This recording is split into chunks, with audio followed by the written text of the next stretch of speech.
Hello. It's good to be back here. I just have several questions. One.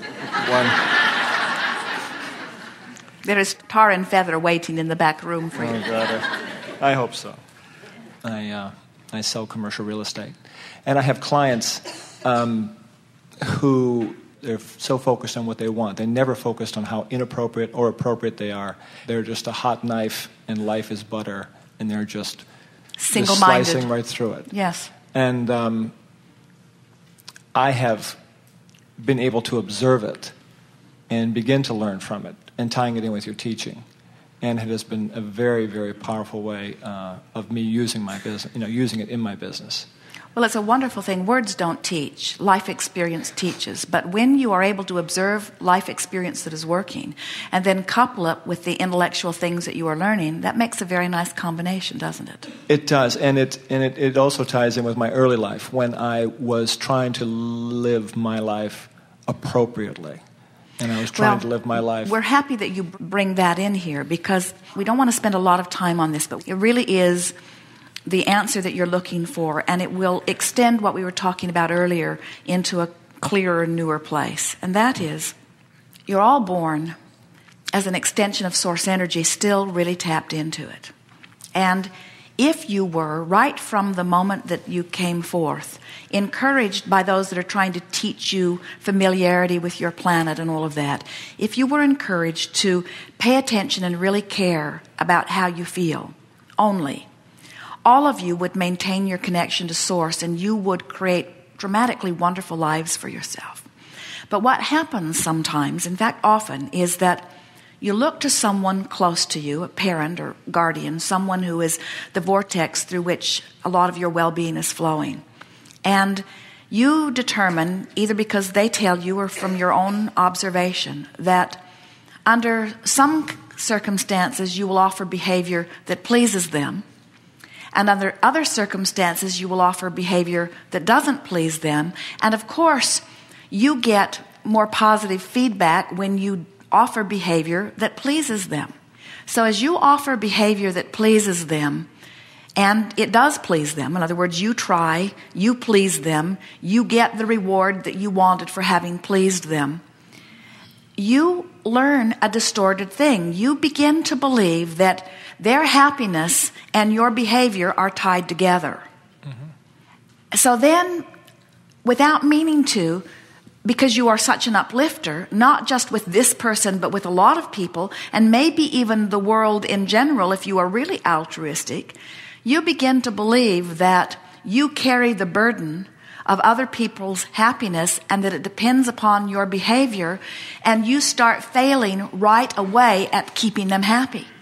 And that's what causes a steady eroding of your sense of well-being and worthiness, because you take credit for their happiness and responsibility for their unhappiness, and since you can't stand on your head in enough different ways to even keep one of them happy, let alone all of them happy, you come away from it, and that's why old people are cranky. In other words, it's that constant attempting to do something that you are not able to do that makes you feel uncomfortable again and again, you see. So we always love it when someone like you comes back into the conscious awareness that you get to guide yourself by the way you feel. And now, even though you're not able to do it all the time, you are at least cognizant when you meet someone who is doing that. Awareness. And then your question is, as your question is here that you're offering, well, what's their secret? Or have you come to any conclusions as you watch them? What do you see? They're focused. And what are they focused upon? They're focused on what they want. And would you call them selfish or unselfish as you observe them? In other words, selfish. They are. Absolutely. They are selfish enough to care about what they want and to focus upon what they care about. Absolutely, 100% Yes. of the time. And it's Yes. interesting because our society obviously doesn't really Well, of encourage course. that. But No, when we because see that's the only thing that works. But you see, think about just one person seeing one of these young people thriving. And this person that's witnessing them thriving also wants to thrive, but maybe isn't.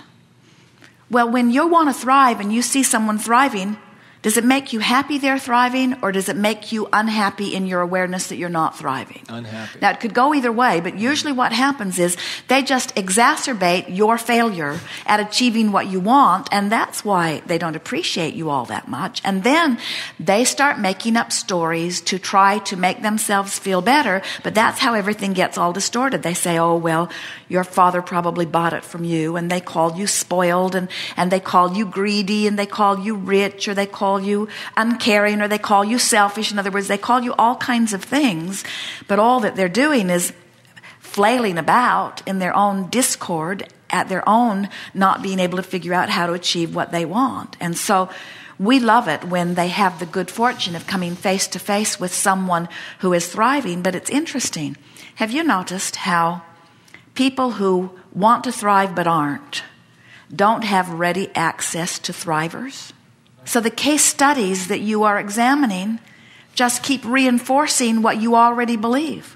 No, absolutely. I've noticed that as well. And so aren't you pretty proud that you keep attracting into your experience people who are naturally thriving? Doesn't it sort of let you know that your vibration must be getting close to that, or you wouldn't have so much access to that? Oh, more and more. I sell commercial real estate. And I do attract more and more ready clients. Last year, I was in my largest commercial real estate project, and everything seemed to be moving away from me toward another buyer, toward another investor. And I began to use the Abraham principles. The seller's office was right across the street from my office. So every day when I walked over to Circle K to get a Diet Coke or an iced tea, I would look up at her window, and I would just say, you're going to sell the property to my client.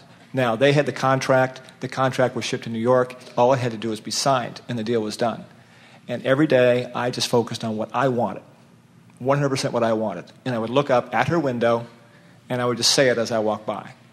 And I'd call the broker, is the contract signed yet? No, we have a problem. And this went on for several weeks, probably over a month. And I just kept doing this. I just focused on what I wanted.